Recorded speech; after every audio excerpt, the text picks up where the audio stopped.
ناظرین، میں ہوں منور مرزا اور تازہ ترین تجزیے کے ساتھ آپ کی خدمت میں حاضر ہوں۔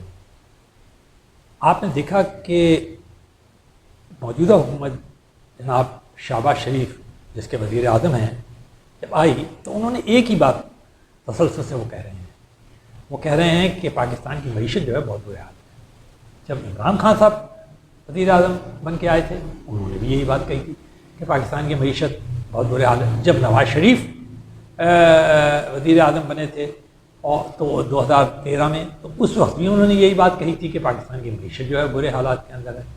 جب یوسف رضا گیلانی وزیر اعظم بنے تھے اس وقت بھی یہی بات کہی جاتی تھی۔ تو اس کا مطلب یہ کہ جو تسلسل سے چیز رہتی ہے، چاہے وہ پاکستان میں اتھارٹیرین رجیم آئے، چاہے وہ پاکستان میں جمہوری رجیم آئے، جو سب سے اہم ترین معاملہ ہوتا ہے وہ پاکستان کی معیشت کا ہے۔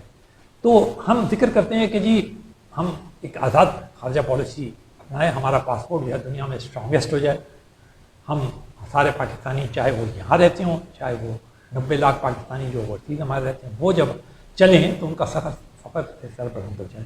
یعنی ہماری پوزیشن کچھ اس قسم کی ہونی چاہیے کہ کم از کم اور کچھ نہ ہو تو جو ہمارے اپنے خطے کے ممالک ہیں، جو کہ ہمارے جیسے ہی ہیں، پڑوسی ہیں ہمارے، ان کی جیسی ہماری جو عزت اور توقیر جو ہے وہ اس طرح ہو، ہمارے رہنماؤں کی توقیر بھی ایسی ہو، ہمارے رہنماؤں کو جہاں بھی کہیں ہم جائیں تو لوگ یہ نہ سمجھیں کہ یہ صرف قرضے لینے کے لیے آتے ہیں۔ یعنی سابق حکومت کو دیکھیں، وہ ہمیں مطلب یہ کہ یہ افسوس ہی ہوتا ہے، دکھی ہوتا ہے کہ ہمارے وزیر اعظم جو تھے عمران خان جب تھے تو وہ بھی یہی کام کرتے تھے، اب یہ آئے ہیں شہباز شریف صاحب، یہ بھی انہیں یہ کرنا پڑتا ہے کہ پاکستان کو اس دلدل سے، اس معاشی دلدل سے نکالنے کے لیے، بلکہ اس معاشی دلدل کو ہی اصل میں ہم کہیں گے اس معاشی غلامی سے نکالنے کے لیے، اس لیے کہ ہماری مجبوری کیا ہے، ہمیں کیوں اپنے منصوبوں کے لیے دوسرے لوگوں کے پیسوں کی ضرورت پڑتی ہے، کیوں ہمیں اپنے ڈے ٹو ڈے افیئر چلانے کے لیے دوسرے لوگوں کی ضرورت پڑتی ہے، ہمیں آٹا، دال، چینی، چاول، ہدیے کے ادرک اور فروٹس تک خریدنے کے لیے دوسروں کی سہارے، یہ موبائل اور یہ گاڑیاں وغیرہ کی تو بات ہی کچھ اور ہے، وہاں تک تو آپ کہاں پہنچیں گے، حالانکہ دنیا میں یہ بہت معمولی چیزیں سمجھی جاتی ہیں، لیکن ہم نہیں۔ میں کچھ فگرز آپ کو دوں گا کہ جب 2013 کے بعد جو حکومت آئی تھی، وہ اس نے 2018 میں جب وہ جانے لگی تو اس کی صورتحال کیا تھی۔ اس زمانے میں میں خود سے کوئی بات آپ کی خدمت میں کبھی پیش نہیں کرتا، ہمیشہ کوشش کرتا ہوں کہ کچھ مستند جو وہ ہیں اشاریے معیشت کے بارے میں ایسی خواہ مخواہ کے لیے باتیں کرنا اور خواہ مخواہ کے کلیمز کرنا مناسب نہیں ہے۔ میں آپ کی خدمت میں ایک اہم مضمون جو کہ جنگ 3 تاریخ کو چھپا تھا ایڈیٹوریل پیج پر، جناب محمد بلال غوری کا وہ پیش، اس کے کچھ حصے جو ہے نا آپ کی خدمت میں پیش کر رہا ہوں اور ان کے شکریہ کے ساتھ۔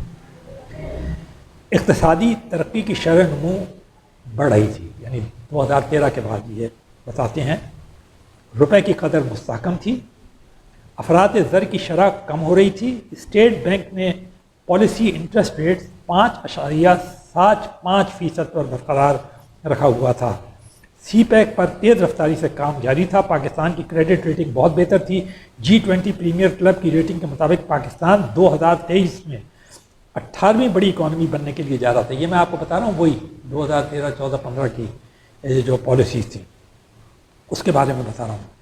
اس دوران دفاعی ضروریات اور بجٹ پر بھی کوئی سمجھوتا نہیں کیا گیا۔ مثال کے طور پر حکومت میں آتے ہی 2013-14 میں جو پہلا بجٹ پیش کیا گیا، اس میں دفاعی بجٹ میں 10% اضافہ کیا گیا اور 570 بلین روپے سے بڑھا کر 627 بلین روپے، تقریباً $6.3 بلین کر دیا گیا۔ 2018-19 میں مسلم لیگ نون کی حکومت کے آخری بجٹ پیش کیا تو دفاعی بجٹ میں 18% اضافہ دیکھنے کو ملا، ڈیفنس بجٹ 920 بلین روپے سے بڑھا کر 1.1 ٹریلین روپے، تقریباً $9.6 بلین کر دیا گیا، جبکہ 2021-22 میں تحریک انصاف کی حکومت جب گئی، ہم اس کو کوئی سیاسی رنگ میں نہیں لے رہے ہیں، ہم صرف خالص بجٹ کے پوائنٹ سے جو آخری بجٹ پیش کیا گیا، اس میں ڈیفنس بجٹ جو تھا وہ 6.2% اضافے کے ساتھ 1.37 ٹریلین ہو گیا۔ اگر آپ اسے ڈالروں میں تبدیل کریں تو یہ تقریباً $7-9 بلین بنتا ہے، یعنی 2018 کے مقابلے میں عملاً دفاعی بجٹ کم ہو گیا، یعنی 9.27 بلین ڈالر، یہ 8.28 ہو گیا، باوجود اس کے کہ 6.2%. تو مطلب یہ کہ یہ بہرحال یہ تو کہنا پڑتا ہے کہ انہوں نے بھی اضافہ تو کرنے کی کوشش کی، لیکن صورتحال معیشت کی اس طرح دگرگوں ہو رہی تھی، ڈالر 104 سے گر کر 185 بلکہ 191 تک چلا گیا تھا آخری زمانے میں. تو یہ اس کے مارچ کے، تو وہ بہت ہی خراب صورتحال تھی. تو جب ہم یہ کہتے ہیں کہ ہم غلامی سے آزادی کا سفر کریں، غلامی سے نجات پائیں، لوگوں کے آگے گھٹنے ٹیکنے پر مجبور نہ ہوں، کشکول لے کر نہ پھریں، یقینی بات ہے یہ ساری چیزیں کیا ہیں؟ یہ غلامی تو ہے، اور ملک کے لوگوں کو اس سے آزادی چاہیے. لوگ کیا چاہتے ہیں؟ کون سی آزادی چاہتے ہیں؟ آپ کوئی ایسا تو انٹرنیشنل لا 1928 میں جو پاس کیا گیا تھا، جسے معاہدہ پیرس کہتے ہیں، اس کے مطابق کوئی ملک چاہے کتنی طاقتور کیوں نہ ہو، وہ ملکوں پہ قبضہ نہیں رکھ سکتا. میں اس کا پہلے بھی حوالہ دیا تھا. لیکن امریکہ افغانستان میں رہا، جانا پڑا، عراق سے جانا پڑا، اور دوسری جگہوں سے جانا پڑا، سیریا کو چھوڑنا پڑا. اسی طرح رشیا کو آپ دیکھیں، سیریا میں رہا، جانا پڑا، افغانستان میں رہا، جانا پڑا. تو اسی طرح رشیا جو ہے یوکرین پہ حملہ کیا، لیکن قبضہ کر کے وہ رہ نہیں سکتا، اسے جانا پڑے گا ہر حال. یہ 1928 کا پیرس ایگریمنٹ آپ اٹھا کے دیکھیں، اس کے تحت آپ کر ہی نہیں سکتے کسی وہ اقوام متحدہ کا چارٹر اٹھا کے دیکھ لیں، آپ کسی ملک پہ قبضہ کرتے ہیں. آخرکار شمالی کوریا اتنا چھوٹا سا ملک ہے، امریکہ اتنا بڑا ملک ہے، اتنی زبردست دشمنی ہے، کیا قبضہ کر لیا انہوں نے؟ نہیں کیا. آخرکار دونوں نے مذاکرات کیے. ایران امریکہ کی دوستی دشمنی تو ایسی ہے کہ آپ تصور نہیں کریں، 1979 سے آج تک دشمنی چلی آ رہی ہے. لیکن کیا ہے امریکہ نے ایران پہ قبضہ کر لیا؟ کبھی نہیں، کر ہی نہیں سکتے، وہ کوئی بھی نہیں کر سکتا. تو اس طرح کوئی ملک کسی دوسرے پہ قبضہ کر ہی نہیں سکتا. تو یہ غلامی، اگر آپ یہ سمجھیں کہ کوئی سرحد ہوئی، کون یہ لے گا مول کے 22 کروڑ آدمی کو غلام بنا کے رکھے؟ ان کا کھانا پینا کون پورا کرے گا؟ افغانستان میں امریکہ رہا، $6 بلین پر منتھ خرچ کرتا تھا. چاہے وہ کسی سے قبضہ کیا تھا نا، تو بھگتنا پڑا اسے. تو آپ اندازہ کر لیں کہ 18 سال میں اس نے کتنے $80, 80, 90, $100 بلین سے اوپر اس نے لگائے ہیں وہاں کی افغانستان کے اس قبضے کے لیے اوپر، اور ملا بھی اسے کچھ نہیں، وہ واپس چلا گیا. تو اس طرح آج کل اس قسم کی کوئی جغرافیائی غلامی نہیں ہوتی. اگر کوئی غلامی ہوتی ہے تو وہ ذہنی، اور وہ ذہنی غلامی کب ہوتی ہے؟ جب کہ آپ معاشی طور پہ کمزور ہو جاتے ہیں، جب کہ آپ کی معیشت رینگنے لگتی ہے، گھٹنوں کے بل نہیں، اس سے بھی نیچے رینگنے لگتی ہے، جیسے آج کل ہم رینگ رہے ہیں. 10.8 بلین ہمارا ریزروز ہے. اسٹیٹ بینک کے اعلانیہ جو کہ گزشتہ جانے والے گورنر جناب رضا باقر صاحب کے زمانے میں اعلان کیا گیا تھا، یہ ہمارے پاس ریزروز ہیں.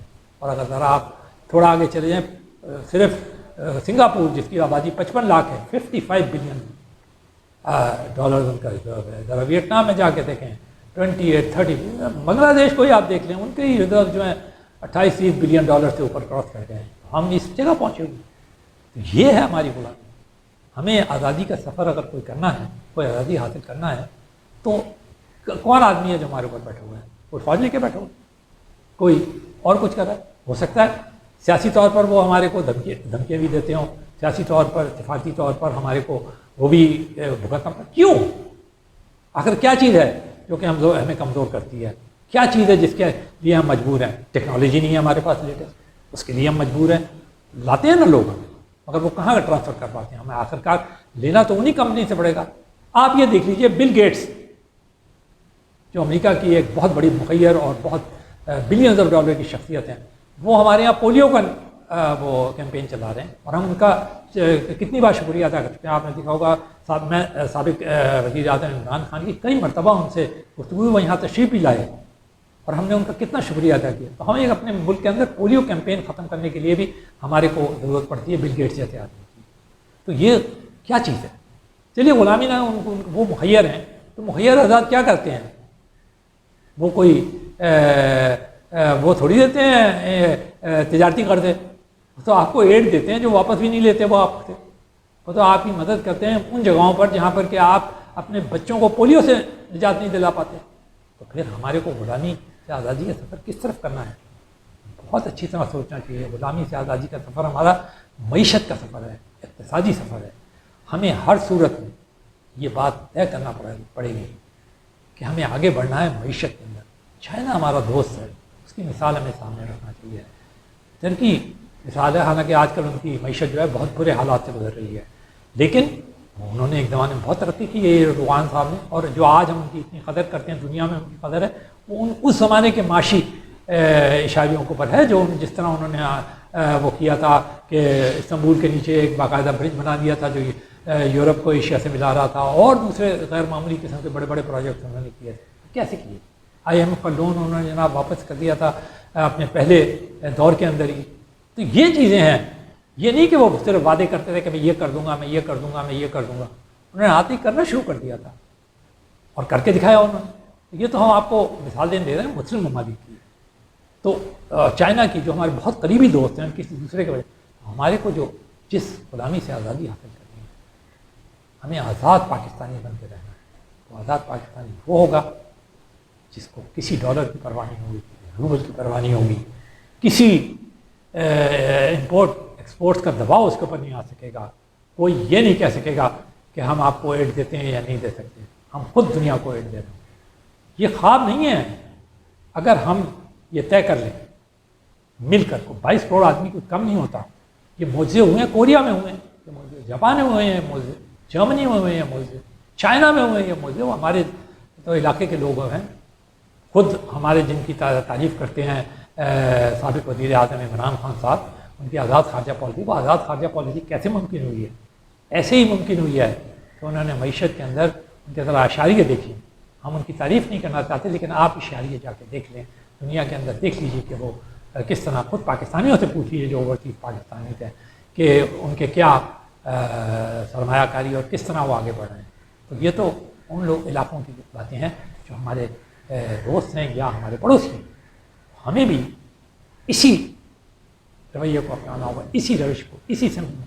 تو پھر غلامی سے آزادی تک ہمارے ملک کا سفر, ہماری قوم کا سفر طے کرنا بہت آسان ہو جائے.